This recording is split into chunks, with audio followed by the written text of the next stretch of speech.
Today is Tuesday, Chaf Daled Nisan, Tavshin Pei Hey. I want to thank Rav Mordechai for his filming, and I thought I would just be mashlim a little bit with things which we had spoken about but didn't quite get to for time constraints when Pesach was over. On Friday, Erev Shvi Shel Pesach, I called Mr. Bawadi to remind him when we're going to meet, to once again remind him that there are people living to our west for whom the sun is still shining when we meet, and therefore the effect of the sale, if he should decide to sell back to us, which he did, would be postponed until that time.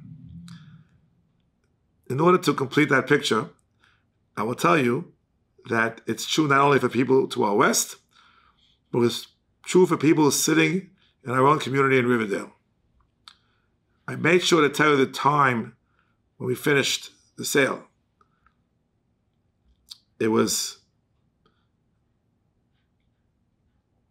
8:40 something.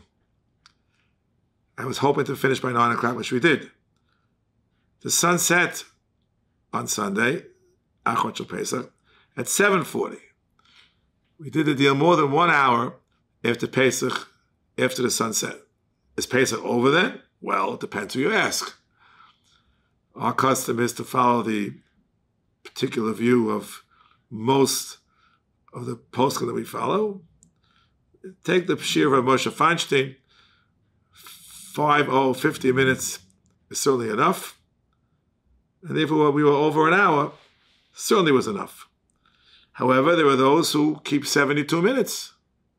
And we did the deal less than 72 minutes after the sunset. So for them, again, the effect would be postponed a number of minutes. Then, of course, there's a shir of 90 minutes, postponed even more.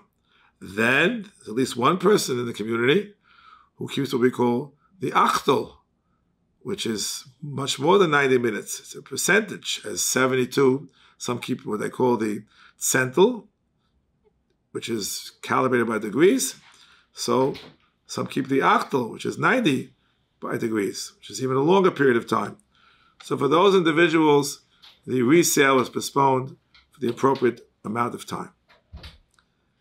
Interestingly, while we mentioned the people who were in California, where it's 3 hours delayed, in the past, we've spoken to the individuals to whom we were selling something quite remarkable, which is that the halachic date line is a matter of significant dispute.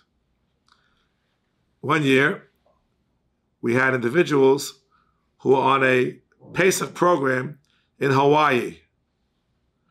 Now, Hawaii is a matter of some controversy.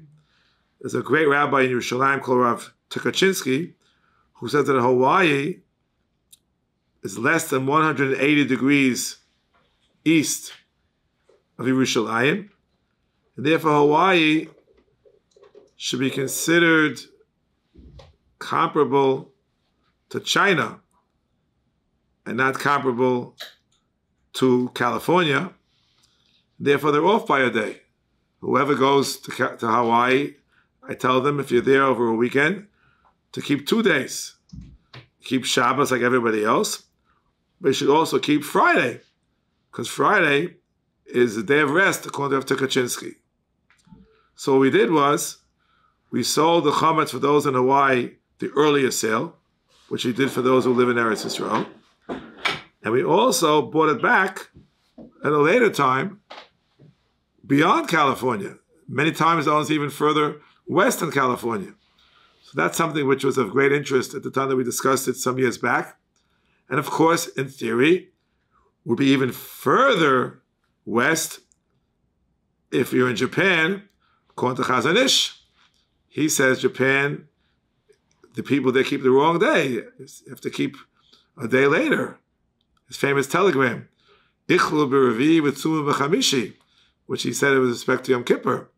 And as we know, in the story of the Mir Yeshiva, when it was in Japan, the Mashgiach of Chatzkel Levenstein, following the Chazon Ish, he walked into the Beis Medrash with his tefillin on when the whole Japan was keeping Shabbos. He said it's only Friday, and he didn't do malacha on Sunday. So these are some niceties which we have spoken about with the various non-Jews who are enthralled by the intricacies of the Jewish calendar and how it impacts when we buy chametz back and when we sell chametz in the first place. Just wanted to complete the picture for those who are interested in this extra detail. I wish everybody Shana Haba B'Yerushalayim.